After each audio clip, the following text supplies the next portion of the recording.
Gajanan developers Pune यांच्याकडून आता पंढरपुरात इसबाबी कलश मंगल कार्यालय येथे साकारला जातो आहे भव्य गजानन टॉवर 10 मजली ट्विन बिल्डिंगचा प्रकल्प। IS मानकानुसार भूकंप प्रतिरोधक RCC रचना असलेल्या गजानन टॉवर मध्ये उपलब्ध आहेत अत्याधुनिक सुविधांनी युक्त 1022 स्क्वेअर फुटाचे 2 BHK फ्लॅट्स, सुशोभित प्रवेश कक्ष, सामायिक क्षेत्रासाठी अत्याधुनिक सुरक्षा यंत्रणा, लिफ्ट आणि सामायिक क्षेत्रांसाठी वीज बॅकअपची सुविधा, स्वतंत्र अग्निशमन यंत्रणा, 2 मजली पुरेशी पार्किंग व्यवस्था, प्रत्येक कार पार्किंगच्या ठिकाणी स्वतंत्र EV चार्जिंगची सोय, सोलर वॉटर यंत्रणा, प्रत्येक सदनिकेसाठी इन्व्हर्टरची सोय।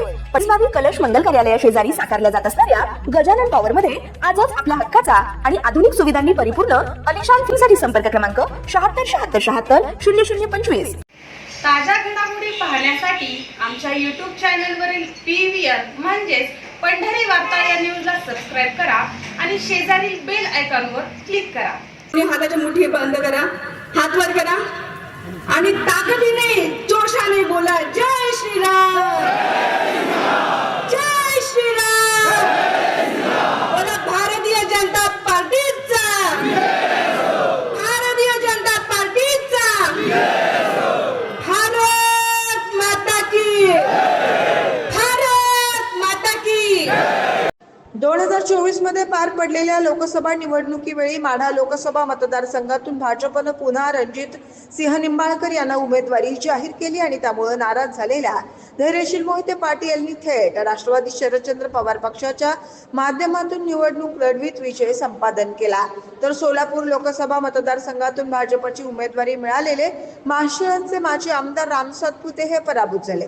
ज्यावेळी सोलापूर लोकसभा मतदारसंघातून भाजपनं राम सातपुते यांची उमेदवारी जाहीर केली होती, त्यानंतर माळशिरस तालुक्यातील समर्थकांच्या वतीनं मांडवे येथे आयोजित सत्कार सोहळ्यावेळी माळशिरस विधानसभा मतदारसंघातून संस्कृती सातपुते यांनी निवडणूक लढवावी असा आग्रही त्यांच्या समर्थकांनी धरल्याचं दिसून आलं होतं।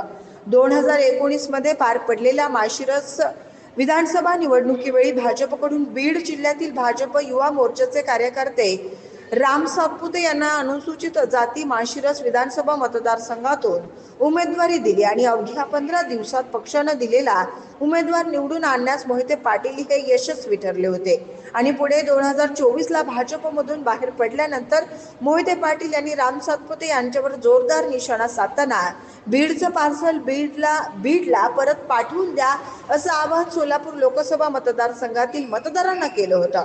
परंतु माळशिरस तालुक्यातील आपले बसलेले राजकीय बस्तान लक्षात घेत राम सातपुते अधिक आक्रमकपणे कार्यरत राहिल्याचं दिसून आलं।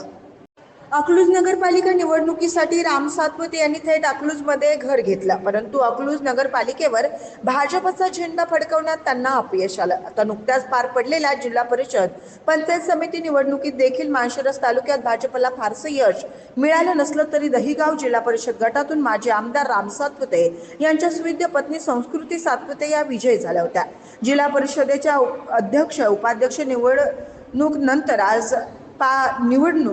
आज पार पडत असलेल्या विविध विषय समितीच्या सभापती निवडीत संस्कृती सातपुते यांना समाज कल्याण समितीच्या सभापती पदाची संधी देण्यात आली असून जिल्हा परिषदेच्या कारभारात समाज कल्याण समितीच्या माध्यमातून केंद्र आणि राज्य शासनाच्या अनेक महत्त्वपूर्ण योजना राबवल्या जात असल्यानं संस्कृती सातपुते यांना या समितीचं सभापती पद मिळाल्यामुळे सोलापूर जिल्ह्यात या राजकारणात जसा त्यांचा दबदबा वाढला आहे तसंच माळशिरस तालुक्यात जिल्हा परिषदेच्या माध्यमातून अनेक महत्त्वपूर्ण योजनांचा लाभ गावोगावी पोहोचवण्यासाठी मोठी संधी मिळाली आहे असंच म्हटलं जात आहे।